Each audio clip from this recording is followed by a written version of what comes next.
I was thinking about this the other day about being self-made, right? And self-made kind of has this connotation like you're a self-made successful person. So they'll say the term like, he's a self-made millionaire, right? All right. And I was thinking like, you're homeless in downtown LA, you're self-made. Everybody walking around is self-made. Right. Right? It's what you make of yourself. Yeah, like who else are you going to blame? Right. Like at some point you got to stop blaming everybody else and you got to realize you are self-made. Whether you're successful or you're an utter disappointment to your parents. You made yourself. You're self-made, right? Yeah, no, 100%. Because I've always like taken self-made as a positive thing, and then really it goes both ways. Everybody's self-made. I don't think I've ever thought about it till you just brought that up right now, and I can see it 100%. Yeah, it's a different angle, right? Mean.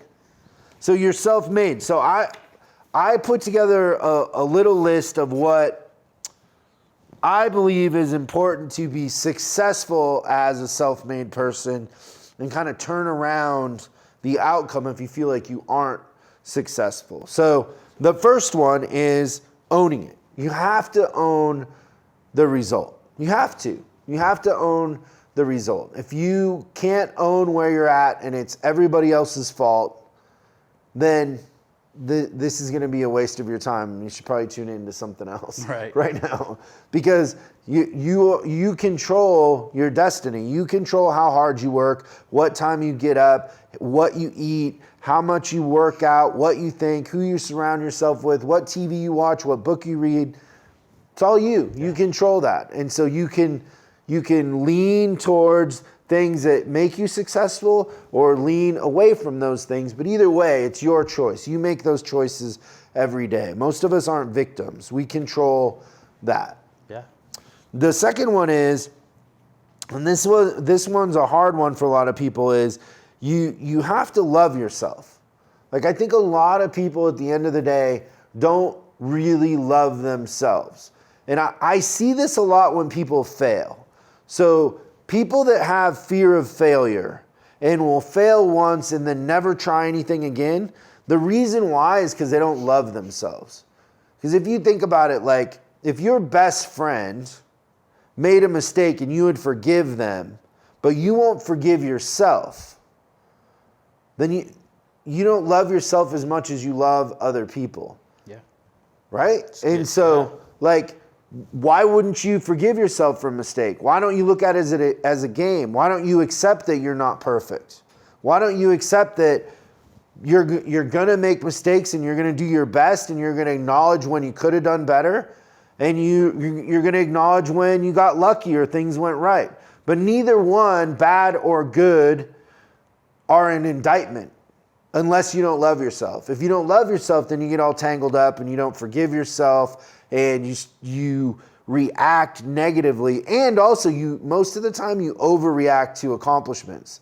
Like, oh, I'm the best, and you get this ego that's fake. Honestly, it's fake. It's insecure and it's fake to over celebrate something also. Right. Like there's nothing worse than a bad winner. Yeah, right. Right? like sorry. that's a sign of somebody not really having a balance and trying to over celebrate something that really maybe they got lucky in the end. So really do an inventory about, will I forgive myself? Do I treat myself like somebody I care about? Am I eating and acting and sleeping, doing the things that I would do to somebody that I loved? Or am I treating myself like somebody that isn't my friend that I wouldn't really like? And you know the answer to that question, but the thing that I've found about that is once you think about it that way, it's really easy to start to understand how you can love yourself. It's really easy to start to understand how you can treat yourself a little bit different. And then right after that is self-talk. Like if you love yourself, then how do you talk to yourself? Do you talk to yourself in the way that you are highlighting and giving energy to your talents? or are you giving energy to your faults? Are I said this to somebody the other day, Mario, and I don't know if you were there, but this guy running a dealer group was complaining about his service manager. And he was kind of asking us to do some kind of kooky stuff, complaining about the service manager. And I said, listen, the thing is that in the end, what this conversation feels like to me is you have Tom Brady and you want Michael Vick, but you handed us Tom Brady. Now, if I have Tom Brady as my quarterback, I'm going to let him throw the ball. I'm not going to ask him to run, right? 100%. I'm not going to call two run plays out of 4 plays. I'm just not. He's going to drop back and he's going to pass or he's going to hand it off because that's Tom Brady. Now, if I have Michael Vick, I'm going to spread it out. I can do all kinds of different things with Russell Wilson, a quarterback like that. You have to understand who you are. You have to understand what your gifts and your strengths are. And then once you understand that, you need to build your self-talk to that. You need to be really excited about the things that you're good at. You need to enjoy them. You need to put your energy and time into those things that you're good at, that you enjoy, and not spend time and energy on the things that you're not. Don't beat yourself up over those things. It drives me crazy when I hear people say, Russo did this the other day. He goes, I'm not good at math. It's like, you're not good at math. What does that mean? Like, how can you not be good at math? It's math. Got a calculator. Like, you don't have to do it long. Like, don't say those kind of things to yourself. Like, talk to yourself like you're good at anything you want to be good at. You just haven't decided to be good at it. Yeah. You haven't decided that that's a priority and you're going to spend the rest of your life learning math. So let it go. It isn't a big deal, but you're not good or not bad. It's just not a priority. It's not something you enjoy, but it's not necessarily a weakness. And how you look at those things and how you self-talk about those things end up, affecting where you go and what you achieve. So self-talk is a big deal. The next one is your friends. The people you hang out with, the people you attract. Like the further up the ladder that you go of success, and there is a ladder, and there is a class system, whether you like it or not, it exists. So, accept it. That people that are rich are different, they talk different, they act different, they think different about people than billionaires do, and then, you just keep going up. But there's classes as you go up. Are the friends that you're surrounding yourself with making you better or making you worse? Because if it's drama,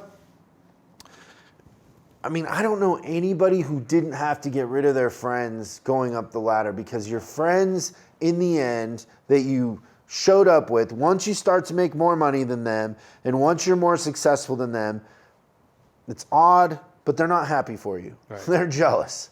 And so you have to understand that you can't be around that energy. You have to find new friends. And it's okay. It doesn't make them bad. But when they're talking to you like that, they're looking in the mirror. They're not talking to you. Does that make sense? Like, yeah. A lot of times when people are talking to you, they're looking in the mirror. Right. They're not talking to you. They're talking through their insecurities, through their feelings, through their fears, through their self-loathing, not loving themselves. Yeah. And so they're saying things, but they don't really mean them. You don't have time for that. You need to get around people that aren't talking like that. People that talk about what can happen. People that have done great things, that are achieving things, that see the world as an opportunity, not as a curse. That are having fun, that are taking advantage of the opportunities. And also people that have gone or are going through hard times that make it through. Because you're going to face hard times. It's not easy. Nothing is ever easy. This isn't the thing like about reading The Secret or some of those books. It's like, it's nice to think positive. That's right. Good. But the truth of the matter is they're not addressing all the bad things that are going to happen to you. They're not addressing that you're going to go out and start something and it's going to go terribly wrong. Like, you can't feel entitled to things. And that's the next one is you can't feel entitled. You're not entitled to anything. If you can't get excited about the economy we're in this country and all the opportunity that we have, you're watching too much TV. You need to get away from the negative news and understand that the economy is going, money's moving around, opportunity is everywhere, right? And so you really need to think about that the opportunity is everywhere. And then the last one that I have on here is commitment. If you want to be self-made, you have to commit to something in a way that even you can't be convinced you won't do it. Like, you have to commit with every ounce of your being to making something happen. Because I don't know how many people I see that have a lot of these things. And then when it comes to the actual commitment, that's where they give up really quick. So they have the recipe for everything else, but as soon as it gets hard, they give up. And they talk like that too. They're like, well, I did my best. Right. Well, nobody was really asking you to do your best. They were asking you to win. They were asking you to accomplish something. Right. So when you say you did your best, I'm pretty sure that that's a lie. I've never heard somebody say, I did my best, and there wasn't one more thing they could have done. They could have got up a little earlier, done a little more research, asked one more person for help or their idea, gone and watched somebody else who's doing it at a high level. Like, you could have done something. Right. Right? And so you didn't really do your best. You just didn't get it done.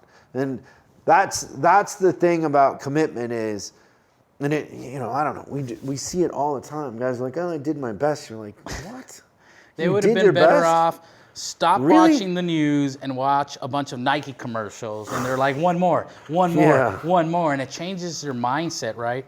I think you've heard me say before, Chris, is the way we think is the way we feel, and the way we feel is the way we act or react. So be cautious of what you're allowing in your brain, whether it's fake news, negative news, and all that, because that's what we start thinking now. And then we feel that way, and then guess what? We're in this world acting or reacting that way. And so when you start thinking positive, when you start thinking anything's possible, now you're feeling invincible. And guess what you're doing now? You're acting in such a way, right? And so I always tell people in training sessions, who controls what you think? And they all say, well, I do. Well, when you're in a bad mood, change the way you're thinking and all goes away, right? So the mind is very powerful, but it's like you said, if we're so busy not accepting it and not owning it, then we're going to be in that, under the veil, right? Yeah.